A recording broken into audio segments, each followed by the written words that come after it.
Good evening, everyone. My name is Gary Olson. I'm the president of Daemen College, and I'm delighted to welcome all of you to this, the formal launch of the Daemen College Distinguished Leaders Lecture Series. The series is designed to bring distinguished government leaders to our campus to share with the region their views on issues of regional, state, national, and international significance. Our goal is to ensure that the citizens of Western New York are well informed about the issues of our day. And together, we'll all hear from distinguished public officials who help shape the important policies that affect us all. I'm particularly honored and privileged to introduce our first ever Daemen College Distinguished Leader Speaker, the Honorable Brian Higgins, who represents the 26th District of New York in the U.S. House of Representatives. Frankly, Congressman Higgins needs no introduction. He has served this region and the nation in Congress with great distinction for 5 terms. And Daemen is fortunate to now be able to have him as our outstanding leader here representing us right here on Main Street. Now, in addition to his exemplary service to the nation in Congress, Brian Higgins has also served as an instructor in the History and Economics Department at Buffalo State College, where he graduated with a bachelor's degree in political science. And the Congressman has also earned a master's degree in public policy and administration from Harvard University's John F. Kennedy School of Government. So when he finally gets tired of working for Congress, he's going to have a wonderful career in higher education, who knows, maybe right here in Daemen College. Congressman Higgins serves on the House Committee on Homeland Security and the Committee on Foreign Affairs, giving him important platforms for his remarkable work on international trade and border operations, particularly as they affect the Peace Bridge to our border with Canada. But most importantly, I think, Congressman Higgins has earned a stellar reputation for being a bipartisan leader and a champion of economic development issues in this region. And he is Western New York's #1 most influential leader, according to the Buffalo Business First. So we're honored to have Congressman Higgins as the very first lecturer in what I hope will be a long lineup of distinguished leaders to come to Daemen to share their views on matters of great public significance. So with that being said, it's my pleasure to present our first Daemen College Distinguished Lecturer and member of Daemen College's Community Advisory Board, Western New York's greatest champion, the Honorable Congressman Brian Higgins. Gary, thank you.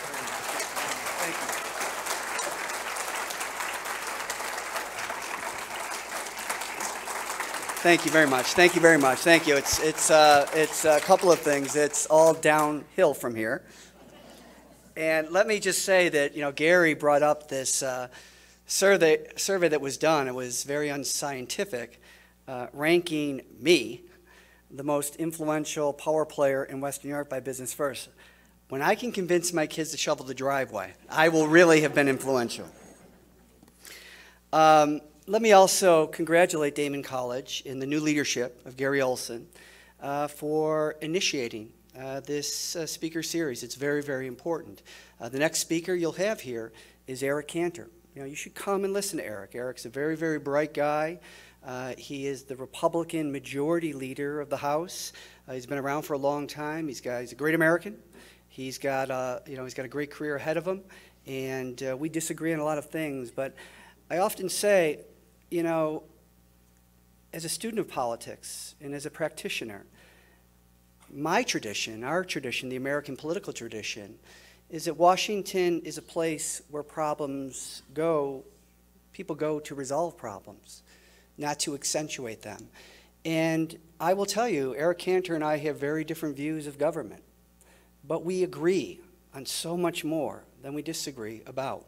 And I think that is a theme that all of us should embrace and remember when we talk about the great American political tradition. It's a great, great honor to represent Western New York in the United States Congress. Here's what I'm going to do tonight, if I can. I'm going to talk for about 15, 20 minutes. I'm going to talk a little bit about the world. I'm going to talk about America, and then I'm going to bring it home. And then we can kind of open it up for discussion. First of all, America. You know, this is an unprecedented time in our nation's history relative to our place in the world. Anywhere there's world conflict, everybody expects the United States to come in and resolve it. And I will tell you, having visited extensively in Afghanistan, in Iraq, many places in the Middle East, the Gaza Strip, the West Bank, Israel, Africa, the American military is extraordinary. I can remember visiting a place called Camp Liebert in the highest reaches of the Afghan mountains. I went up there. We took a Black Hawk helicopter, and we were shown around the base by the American military, who were so inspirational in their engagement about what their mission was. And they weren't talking about killing people. They weren't talking about changing hearts and minds. That's what they said. And then when you saw what they were doing, it was extraordinary. Went into a medic's tent, noticed that they were working on a young kid who appeared to be 7 or 8 years old. The kid was born with a defect. His fingers were fused together. And the medics, the American military medics, were up there performing surgery on him. The military colonel escorted me into the tent, and I had asked what was going on here. He said, well, when we're not administering to injured American soldiers, we fly down into the villages of Afghanistan and select kids who need medical attention and who don't get it. And oftentimes, it's in Taliban neighborhoods, influenced neighborhoods, where the people are going down there, American military, to take these kids and administer to them, are being shot at. And then once they finish what they do to these kids, they bring them back, and they're further assaulted. The American military is extraordinary, but we're limited in places like Afghanistan, in Iraq, in Egypt, in Iran, in Syria. There's only so much that the American military can do. And during the surge in both Iraq and Afghanistan, President Bush had said that our objective in doing the surge was to tamp down violence so as to create a breathing space within which the political parties could achieve political reconciliation. The Shia, the Sunni, the Kurds. Same is true in Afghanistan. We traveled to the deepest recesses of Taliban neighborhoods in Kandahar province and into Kandahar city.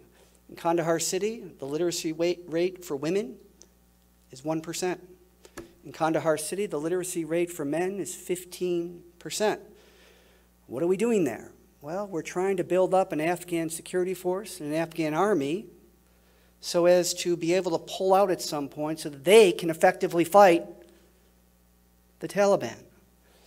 Well, how do you do that with people who are illiterate?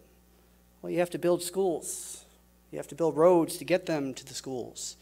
You have to build electricity grids to power the schools. That, by definition, is nation building, And we have done extraordinary work in Afghanistan. We have done extraordinary work in Iraq. But the reality is that those places are as violent today as the day that we went in. Because our limited ability was to give them the opportunity to forge a new future for themselves. And they are the ones who've chosen not to embrace that. And worse, they play the Americans. They play the Americans. I met with Prime Minister Nouri al-Maliki in Iraq about 5 years ago when the situation in Iraq was dire. It was before the surge. Things were going very poorly. I was traveling with a bipartisan delegation of members of Congress. I remember saying to the Prime Minister, who's a Shia,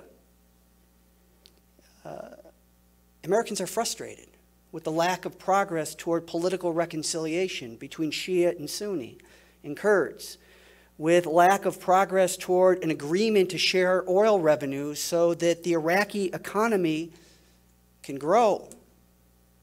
He said, we're not worried about what the Americans think. We have other allies in the region. Well, Mir al-Malik is a Shia. What he was talking about is another Shia in Iran called Ahmadinejad. So the irony of all this is that Mir al-Maliki was in Washington 6 weeks ago, asking the American government for more money to buy more weaponry so that they could fight the Shia.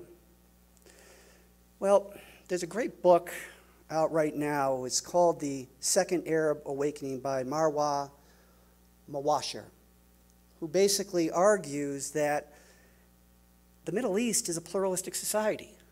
It's made up of Shia and Sunni and Kurds and Druze and all kinds of tribes.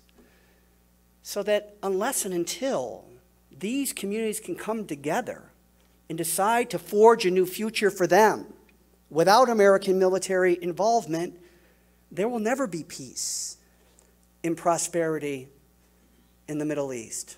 Let me shift to Syria.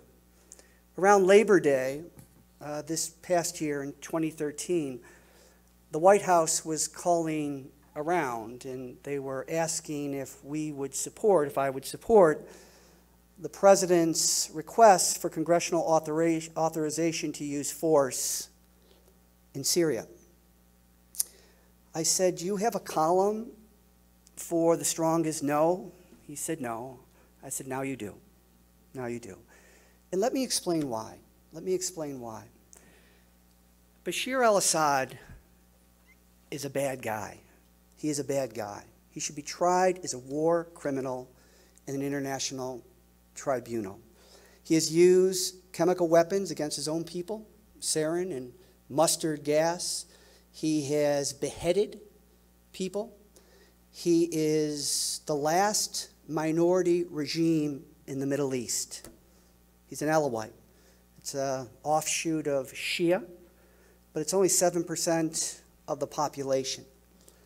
One of the reasons people dig so hard in that part of the world, why you can't see more political process, is that if you lose there, everybody just doesn't go on and respect minority rights. You get slaughtered. You get slaughtered. So there are people that are associated, aligned with Assad, not because they like what he's doing, but because they're afraid that as a minority, if the Sunni majority takes over, they will be slaughtered. What does that require? What it requires is that you have some kind of constitution, or at least a preamble, or some kind of unifying statement as to what Syria wants to be as a country, if people are to coexist peacefully. You know, I'm bringing this up not just because it's close to St. Patrick's Day, but look in the Irish tradition. There's a beautiful book written by George Mitchell, who was a special envoy to Northern Ireland. He spent 5 years in Northern Ireland. His last iteration, he spent 22 months trying to negotiate peace between Catholics and Protestants in Northern Ireland. This thing has been going on since 1690 in the Battle of the Boyne, when the Protestant King William defeated the Catholic King James II in the Battle of Boyne along the Boyne River north of Dublin, Ireland. That's how long this thing's been going on. Fighting each other constantly. How did George Mitchell forge a peace agreement? First, both sides, Protestant and Catholic, had to renounce violence. But that wasn't good enough. Once they renounced violence, they had to participate in an international tribunal that would observe the destruction of arms on both sides to commit both sides to a peaceful path forward. These were people who never even spoke to each other. I remember in 2005, I was at the Europa Hotel in downtown Belfast, Northern Ireland. You know what the Europa Hotel is known for? Being the most bombed hotel in the history of the world. It was bombed and rebuilt 29 times, and I had a great room. I said, I want to meet the marketing director. Jerry Adams, who heads Sinn Féin, and Ian Paisley, who heads the Democratic Unionist Party. Sinn Féin represents the majority of Catholics in Northern Ireland, and Ian Paisley represented the majority of Protestants in Northern Ireland. We had to schedule meetings entirely different times of the day because they would not be seen in the same hotel at the same time or in the same neighborhood at the same time because they hated each other. Because Paisley blamed Adams for the death of his relatives, and Adams blamed Paisley for the death of his relatives. That's a cycle of violence that you can't break unless there's extraordinary leadership. Jerry Adams told me that his life was not threatened from without the Protestants. It was threatened from within because he dared to move forward toward a more peaceful path, toward a reconciliation of Catholics and Protestants, toward a power-sharing agreement in Northern Ireland. That's the model for the Middle East. And unless and until that is achieved, you will never have peace in that part of the world. In Mawashir's book, he talks about, as long as it's a zero-sum game, the sum will always be zero. In game theory, there's also what's called a variable sum game. And that is that in order for somebody to win, somebody doesn't have to lose. That there can be multiple winners. I hear American politicians of both stripes, Democrat and Republican, say, well, American credibility is on the line in Iraq. American credibility is on the line in Afghanistan. American credibility is on the line in Iran. American credibility is on the line in Syria. Oh, really? Shia and Sunni have been fighting since the 7th century about who the rightful successor to the Prophet Muhammad is? And American credibility is on the line? The world community wants the United States to go in militarily in Syria. 194 countries. China and Russia are against us. But all the other countries say, you go in, just so long as we don't have to do anything. And American credibility is on the line? The Arab nation made up of 22 nations in the Middle East who have a goal and a benefit to have political stability says, you go in the United States, we can't help you, but we'll have your back. No, you won't. No, you won't. Because we get played in that part of the world.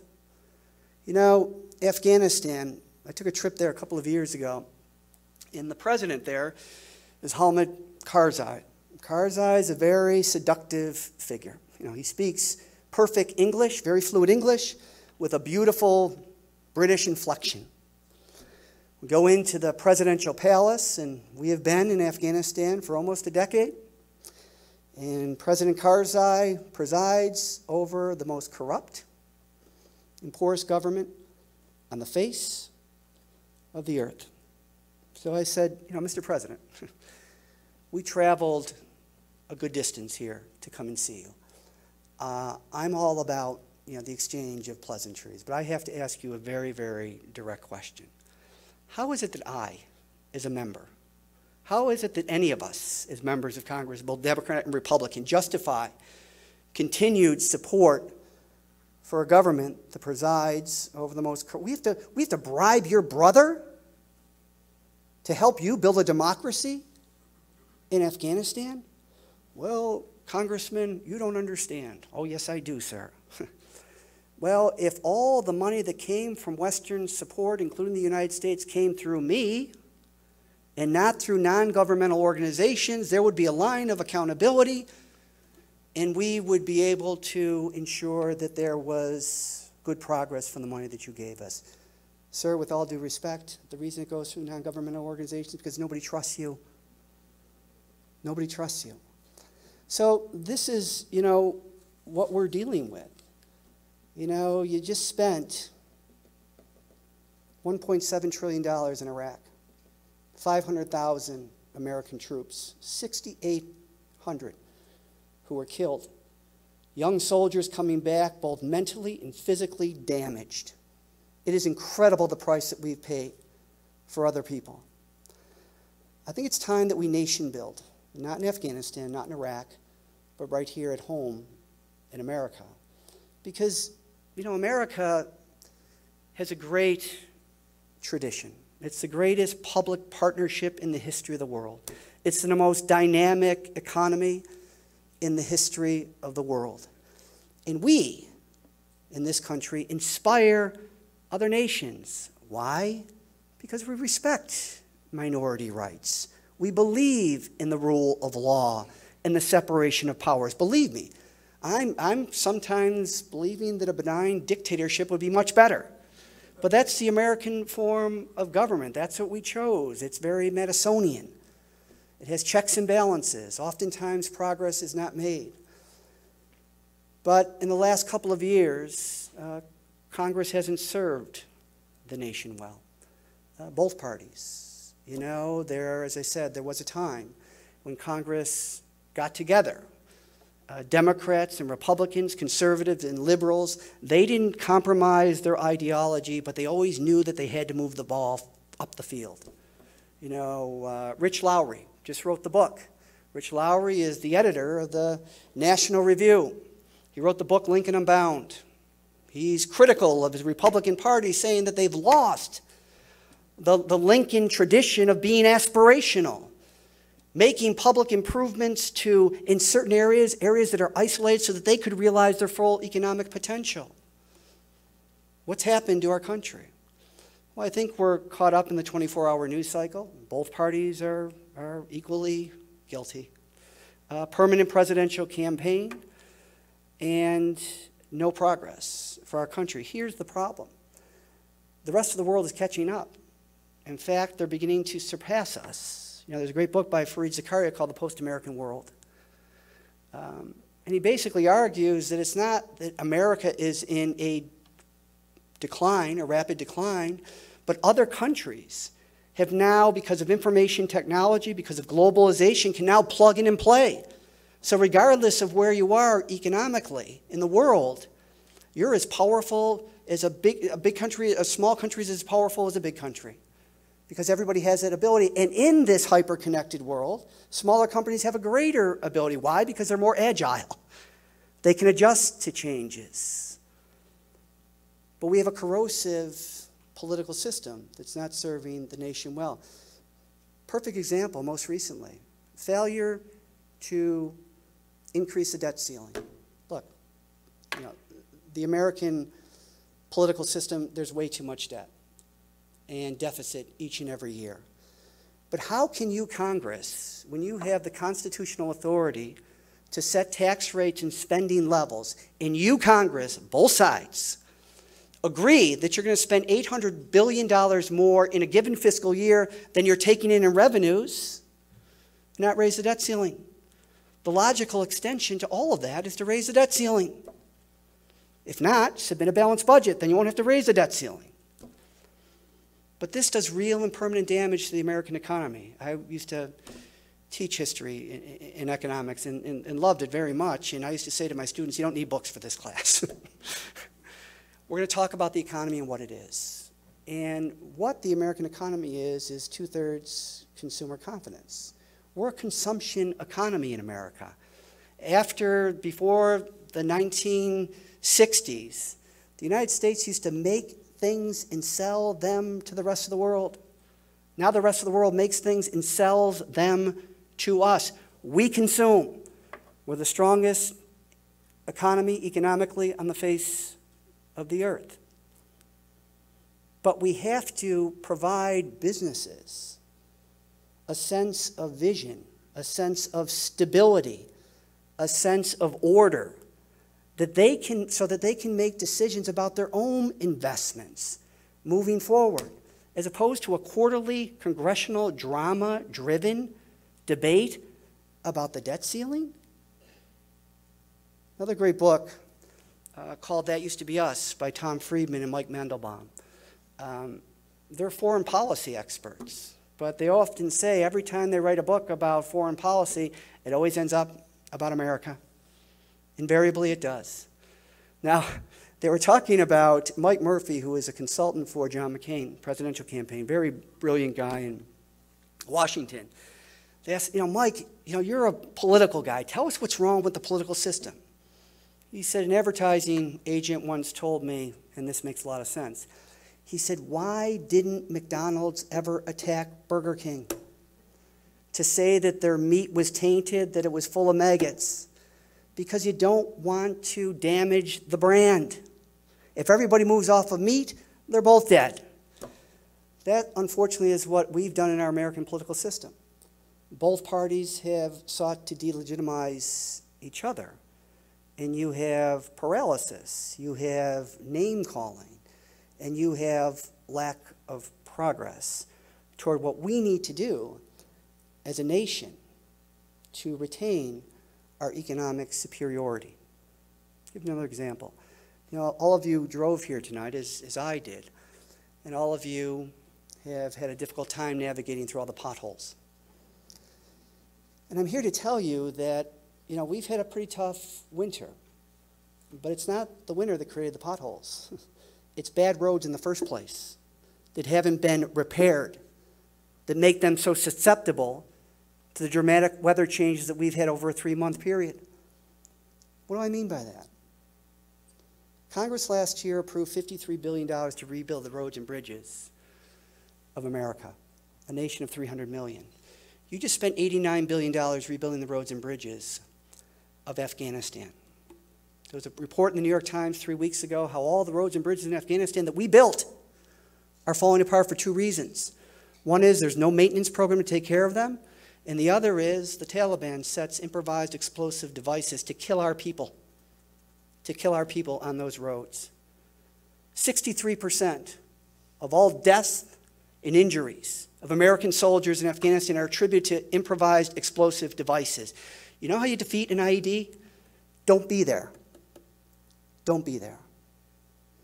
So, you know, unless as a nation we are prepared to make the kinds of investments that we need to do in order to advance the American idea, currently, prospectively, and historically, we're in a tough spot because all these other nations throughout the world are rising. And we have the ability to do it because we've done it before. You know, in the 1990s, we didn't have budgetary deficits, we had budgetary surpluses. How did we get that? We invested in the American worker, in the American economy, by growing jobs, 22 million private sector jobs. The best tax policy is a tax policy that puts lost taxpayers back to productivity. They're less dependent on the government, and they're more self-sufficient in helping to contribute, net contributors to the economy. Buffalo and Western New York. One of the things that, and Howard's here from Buffalo State College, one of the things that Buffalo State College let me do is write and teach a course called The Economic History of Buffalo and Western New York. And I used Mark Goldman's book, a local historian who wrote 3 books, the first of which was High Hopes, The Rise and Decline of Buffalo and Western New York. And in it, we would chronicle the rise and decline of Buffalo's economy dating back to the 1901 Pan American Exposition. Why was that his starting point? Because the Pan American Exposition was held in Buffalo. Because we were the only community in the entire nation that could teach the world how to responsibly use the natural environment and turn it into power. Cheapest hydroelectricity right here in Buffalo and Western New York. Fueled Buffalo's rise as a major economic center. All of the extraordinary architecture we have, landscape and building architecture. You want to know why we have it? Because we were a community that exuded a confidence in ourselves. All those great landscape and building, they weren't from Buffalo. Most of them were from Chicago. But they came here because they knew, because of the confidence and the wealth of this community, that they could get their vision turned into something real, that they could get their works commissioned. Henry Hobson Richardson, Louis Sullivan, Daniel Burnham, Louise Bethune, first female architect in the United States, designed and built the Hotel Lafayette. Frederick Law Olmsted. Frederick Law Olmsted said that the greatest design city in America was Buffalo before he put the Olmsted Parks in this community. But what often happens in communities that are rich and wealthy, they become lazy and they become complacent. And that happened in the 1950s in Buffalo. 1959. Fortune magazine does a 12-page spread on the economy of Buffalo and Western New York, calling it strong, diversified, and indestructible. 1959. 1959, same year, the St. Lawrence Seaway opens. Buffalo, once a major port of midshipmen, is now at the dead end of a major shipping route. All the chemical, steel, and grain industry along the industrialized Buffalo River is now gone because we lost our strategic position. And in 1957, an act of Congress, the Niagara Redevelopment Act, said, you know, all that power that people are coming to Buffalo to use, to create jobs, to create opportunity, you don't have to be in Buffalo anymore to take advantage of it. Because we're going to take it from them, and we're going to export it to New York City and to 7 states outside of New York. You know, why is it that everybody makes an economic claim to our natural resources in Western New York? It's a lake that feeds a river whose water is diverted that produces the cleanest, cheapest electricity in New York State. Why is it? You know, we don't make an economic claim to Florida sunshine. You know, everybody comes back from Florida and they say, you know, nobody pays taxes there because all the tourists are there. You know, the license plate says the Sunshine State. That economy thrives because of the natural resources that that community is blessed with. Why do we let people make an economic claim to our power? And Bob and I were talking earlier about the 2005 settlement. We won a $279 million settlement, which is now financing the redevelopment of Buffalo's waterfront. But it's nothing compared to what we deserve. You know, that year that we went up against the Power Authority, we were up against it. Nobody was with us. Nobody. Not the business community, not the political leadership. Everybody was trying to undermine us. And we wanted more to do better things, like low-cost power to job-creating businesses. But I had to find the only leverage that I had. And that was in the Federal Power Act. There's a provision number 9, that said that the applicant for a new license had to provide a mitigation settlement to the local community for the damage that they had done to the natural environment. And we argued that cheap hydroelectricity drove the industrialization of Buffalo's waterfront. And its decline was something that a mitigation settlement should pay for. And it did, $279 million. But we didn't have the confidence in ourselves to do it. And I think that's part of a community whose economy is failing. You don't embrace new things. You retreat into yourself. You become very territorial. That has defined Buffalo's economy for many, many years. You know, 40 years ago, the largest employer was Bethlehem Steel.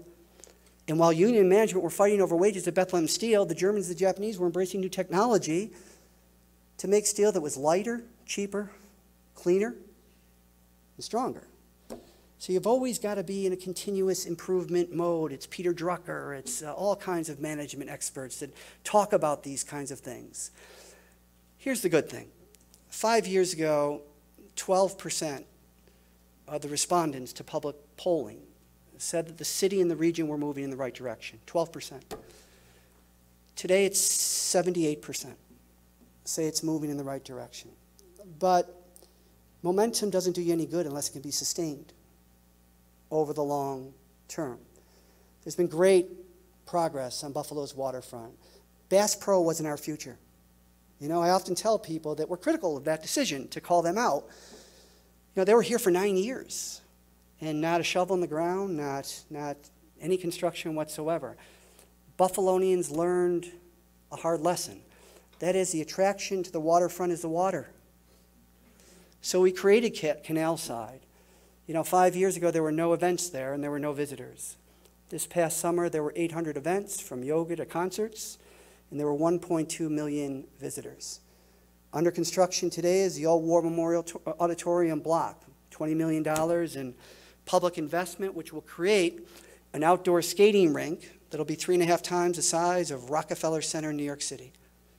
It'll be surrounded by 7 development parcels, from which we will issue requests for proposals to have the private sector develop those parcels around this beautiful rink and fountain display. Public-private partnership, injecting new economic viability into an area that's been economically dead for 3 decades. Directly across the street from that, you see it from the Thruway, Phillips Lytle Law Firm. A friend of mine, Dave McNamara, is the managing partner there. You know, 5 years ago, Dave said, we want Phillips Lytle to be part of the thriving Buffalo waterfront. It wasn't thriving then. That project was a major statement of confidence in this community. You know, it's hard to believe when others don't believe. It's hard to have vision when others are stuck in the moment. And I told Dave, their address, with a $30 million private sector investment that they did with Benderson, their address is one canal side. It's much more than a mailing address.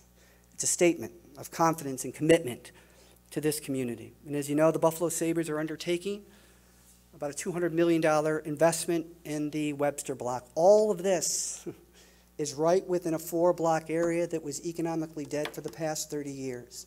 And we're taking the vision further. Clint, you support this? Out to Ohio Street. Next week, we'll break ground on a new $12 million parkway, which will replace the old, broken industrial roadway known as Ohio Street and create a brand new pedestrian-friendly parkway. And Dennis has been very involved in this as well. Out to the Outer Harbor, where we have a parkway. We'll have a brand new state park in 2015 at the Outer Harbor. Look, we're not trying to create another city at the waterfront. We have a good city. What we're trying to do is complement the good city that we have with a waterfront and a community that people can be proud of. Finally, the Buffalo Niagara Medical Campus, as I mentioned. Largest 40 employer. years ago was Bethlehem Steel. Now it's the Buffalo Niagara Medical Campus. 12,000 people work there. Another 4,000 will come online in the next 4 years. 9 anchor institutions, including Roswell Park Cancer Institute, and 52 public and private companies. More people are working down there. More people will be working down there than ever before. Folks like Rocco Termini and Mark Hamister, they're not redoing these buildings just because they like to. The Hotel Lafayette, they're cool projects, certainly. They're doing it to meet a new residential demand that hasn't existed there in 30 years. That new residential demand is creating a new commercial demand. It's creating a vibrant new economy in downtown Buffalo and Western New York for the first time in a long time. Look, we have problems, without question. We have challenges to overcome. You should be very optimistic about the direction of this city.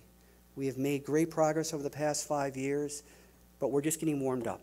Over the next 5 years, we will fundamentally change the direction of this community for the better and for every generation.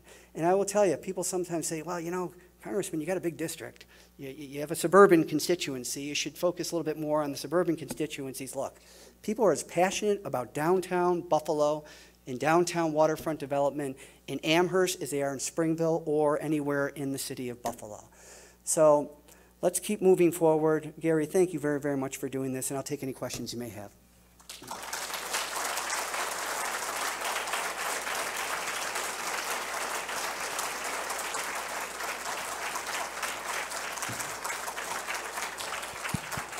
Thank you, Brian. Bobby Mills, who is standing in the center aisle here, has the microphone, so if you'll signal to him and he'll come over. We only ask that you keep questions on topic here rather than on just anything. Thanks.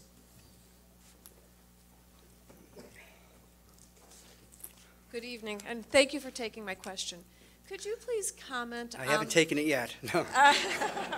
Could you please comment on the Pentagon's announcement today to make cuts in our armed forces to numbers that we haven't seen since prior to World War II? Yeah. Well, I think, we're in what's referred to as austerity. And I will tell you something about austerity. There's not an example in human history where a country's budget has been grown out of recession through austerity. It didn't happen in Japan in the 1990s. In fact, they pulled back. That economy's been in recession for 10 years. It's not happening in Europe today. And it didn't happen in this country in 1937. The economy was coming out of recession after coming out of the Great Depression. And when they showed signs of growth, Congress, Democratic, and Democratic president pulled back. Guess what happened? The economy went back into recession. These cuts are nothing more than a race to the bottom. I often hear my colleagues, they're all about thank you for your service. That's important, but the real measure of a nation's commitment to those who served is how we take care of them when they return. Now, I play hockey still, And we play the Wounded Warriors, and these guys are incredible. I remember one played last year, played for them, but against them. You know, we benefit them financially, but against them in hockey. And they said, you know, Congressman, you'll really insult us if you don't play your hardest. I said, you don't understand, I'm playing my hardest. But you know, these kids are 21 years old, 22 years old. They're out there skating with prosthetic legs, prosthetic eyes, stick handling with one stick. I've been to Walter Reed. These kids are uncertain about their own future. They're damaged physically and mentally. You know, the good thing is, because of medical advancement, we're keeping soldiers alive that, you know, in other conflicts they wouldn't have been kept alive. The problem is they have residual damage that we have an obligation as a nation to take care of. So I don't think that we should be, you know, pulling back in terms of our Pentagon spending, particularly as it relates to veterans' health care.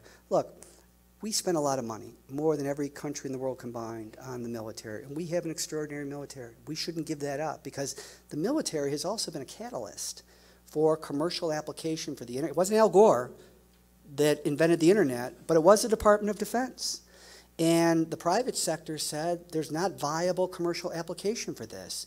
So economists would call this, the federal government brought it down the cost curve until it was commercially viable. Same thing that happened with computer chips. The only purchaser of computer chips for the first 10 years was the federal government, until, as economists say, it came down the cost curve, ready for commercial application. So investing in our veterans, I think, is critically important. You know, I don't like that we're, you know, sure, look, we can reduce something, but when you get beyond the budget, a budget is also a statement of values. And if we are going to send people to war, in wars that are very, very tough places, and then you bring them back, and thanking them for their service isn't quite enough. It's important, but it's not quite enough. We have an obligation, a much greater obligation to them and their families. You know, we should be training them. You know, military preparation is probably the best preparation for careers, particularly in the construction trades and the skilled trades. They're disciplined, they work as a team, they're smart. You know, these are the kinds of things that we should be doing. So we're going to look at, you know, what you know, the proposal is, but I'm going to be looking primarily after, you know, the veterans and making sure that we provide good health care for them and their families, but also give them an opportunity to realize the full potential of the American dream.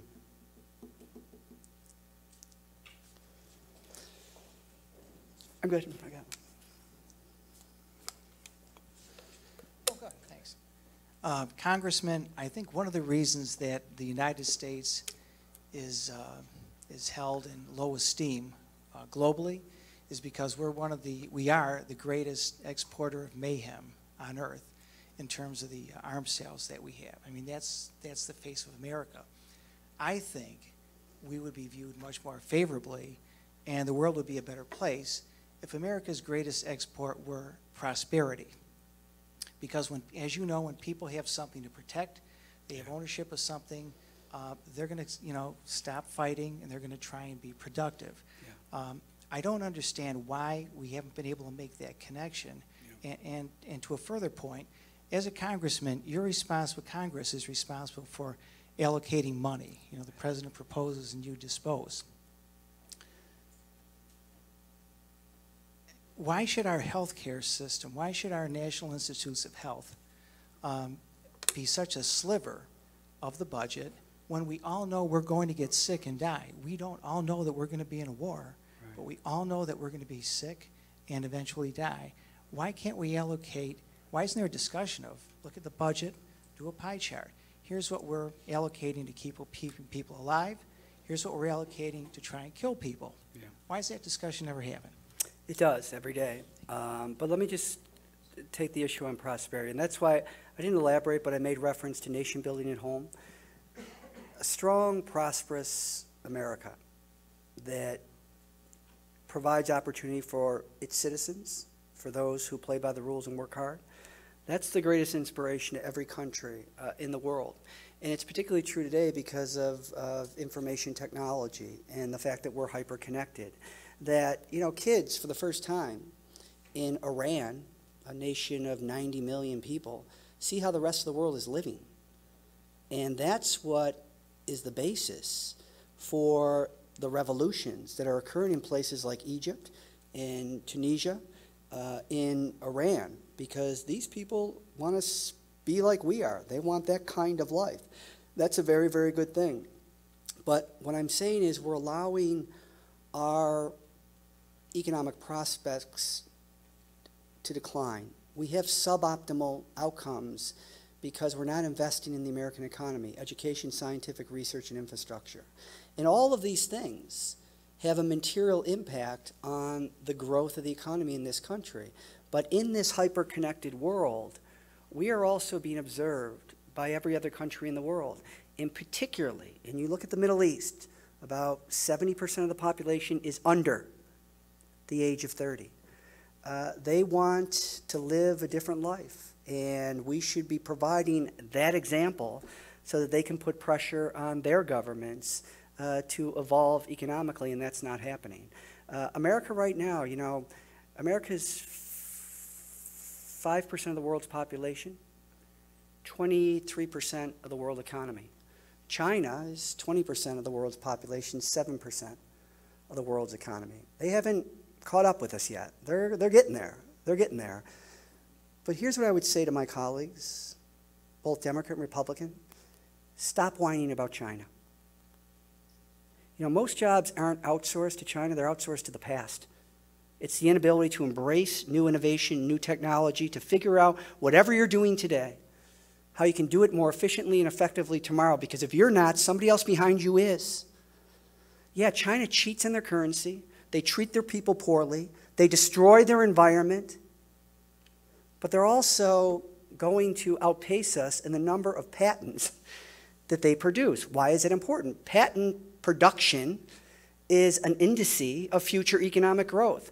So stop whining about China. Stand up and compete with them, because America can compete with anybody.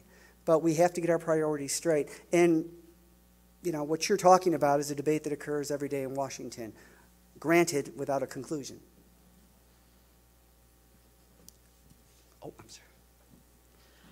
I'm interested in your perspective on the situation in Africa, particularly the Central African Republic and South Sudan, the role of the United States, if any, and the United Nations. Yeah.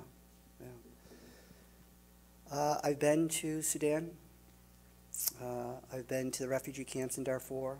I've been to Chad. Some fascinating stories about just man's inhumanity to man in that part of the world.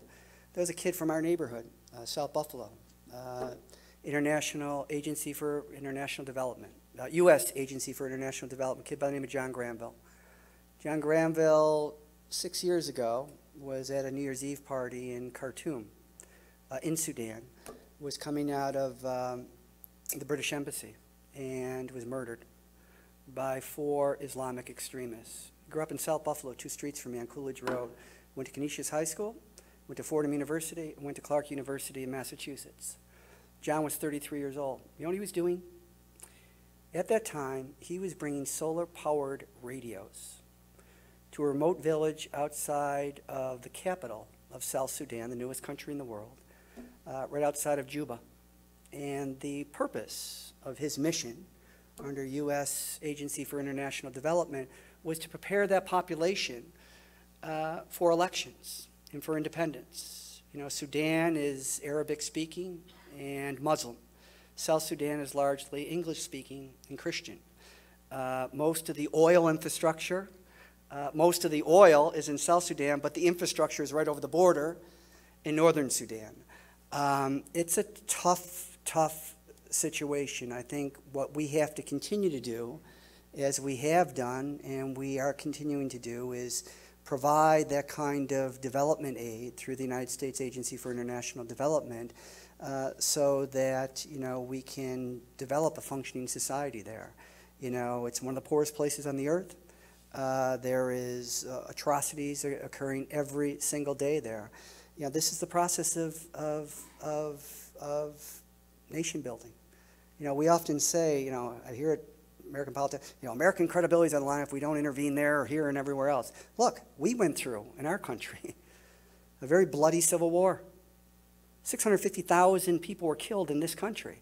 At that time, the population was about 34 million people. You know, so I think, unfortunately, if there is not a peaceful path forward toward nation building, and there rarely is, unfortunately, civil war is an unfortunate means to get to a peaceful path. You know, George Mitchell, I mentioned the book before, Making Peace, about his experience in Northern Ireland. He said, you know, the greatest intangible that he never realized was that of exhaustion. That the warring factions on the battlefield, but also at the negotiating table. And sometimes, unfortunately, nations have to go through this violence in order to realize that their hate for each other is no longer important than their love for their children. So the situation in South Sudan is dire right now. These temporary ceasefires are good, but they're powder kegs. You know, I've been there. These are tough places. That's a fouled and confused part of the world. But we still have an obligation to inspire the rest of the world through the values that we cherish. And that is a great American tradition, both in terms of our domestic policy, but also our foreign policy. And you're finding Richard Haas, who was a foreign policy expert under first George H.W. Bush and then George W. Bush, a fascinating guy, very talented guy, just wrote the book, Foreign Policy Starts at Home. And what he's talking about is that America has an obligation to provide an example to the rest of the world, not to intervene militarily, because sometimes we'll have to do that when we're threatened. Iran gets nuclear weapons, we have to use a military option potentially. But in some of these other places, this is an evolving situation that will take decades. And to allow our men and women to be doing all the fighting and dying when the warring factions don't care about them and don't care about their own futures, you have to fight for it. You have to fight for it, and you have to demonstrate to us that you're going to fight for it before we commit our troops to your conflict. I think with the Congressman's indulgence, we'll have two more questions. We had one up here.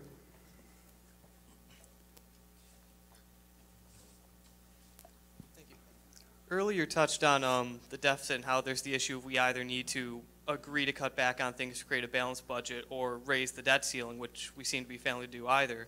And you touched on the idea that you think it would be a bad idea to cut back on military spending or providing for veterans. In fact, we should provide more for veterans, which I would agree with.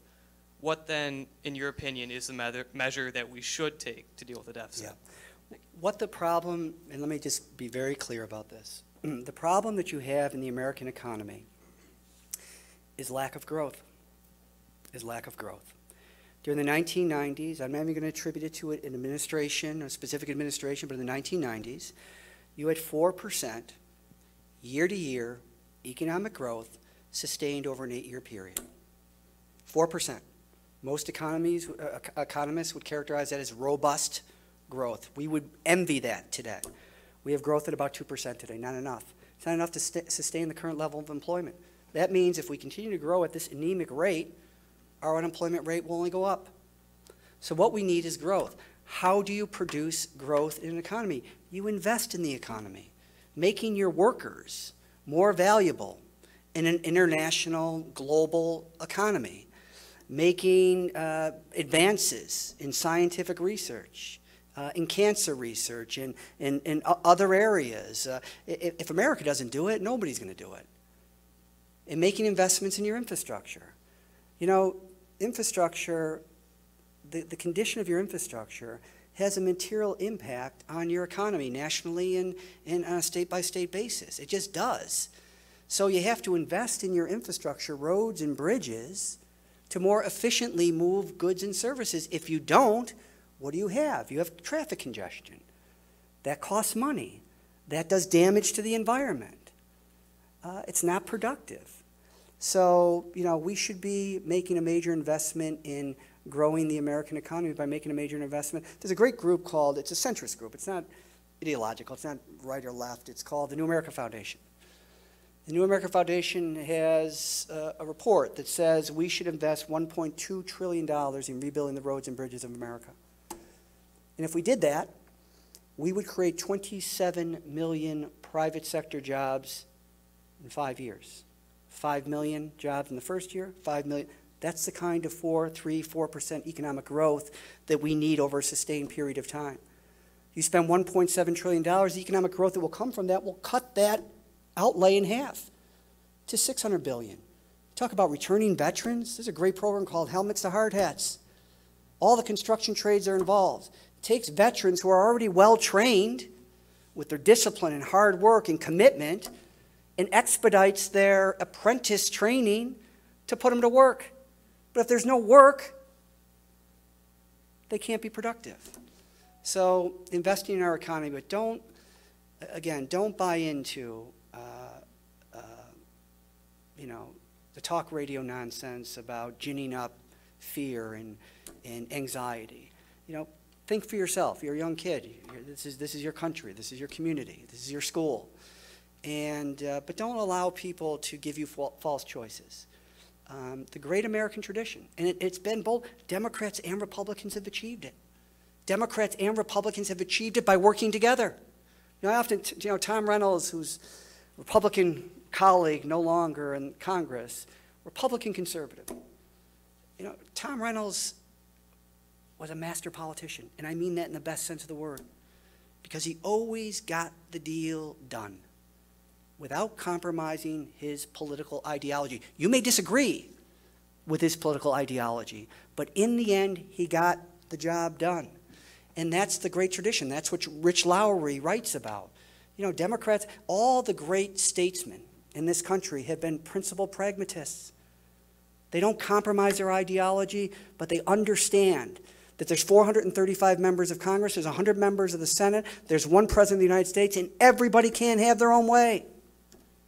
There's got to be a point at which you move things forward, because if you don't, and there's gridlock, then that creates a lot of uncertainty to American businesses, and they are reluctant to make the kind of investments that we need them to make in order to produce a productive, dynamic economy. One more? Our last question. Hello, Congressman. I'm a senior at a public high school, and you've talked about nation building and investing in the economy.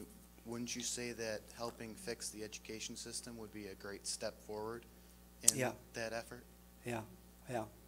Because you're no longer dealing with, average. Tom Friedman in his book, he says average is over. We can no longer expect that we are going to produce optimal outcomes from suboptimal inputs. The world is flat. Everybody can plug in and play. You're competing not with, there's a school up in Idaho, Grinnell College, liberal arts school, about 1,600 students. Last year, 10% of the applicants came from China. 50% of them had perfect scores, 800 on their math SAT. So you are literally dealing with them here in the United States. So increasing the educational standards obviously has to be a major priority. And that's what I talk about when you look at those three pillars: education, scientific research, and infrastructure.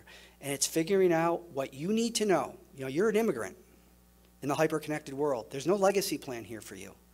You have to figure out the economy that you're living in, the place that you're living in, and you have to go after whatever it is you want with more determination than anybody else. And if you don't, you're going to be overtaken by somebody else. It's very different. I could get a job and expect to be in that job for most of my life. You are going to have to find a job, reinvent it, re-engineer it, find out how you can do old things in a new way and new things in a new way. That's the challenge for you, but that's also the challenge for our nation as well. So we have a lot of work to do, because if you look at the Gates Foundation, you look at any measurement, the World Economic Forum, we're falling behind. We're falling behind. And as Zachariah said, it's the rise of the rest. Read that book. You should read that book.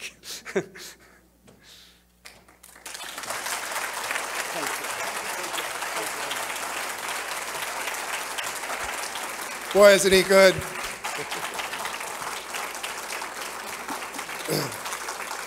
Thank you, Congressman.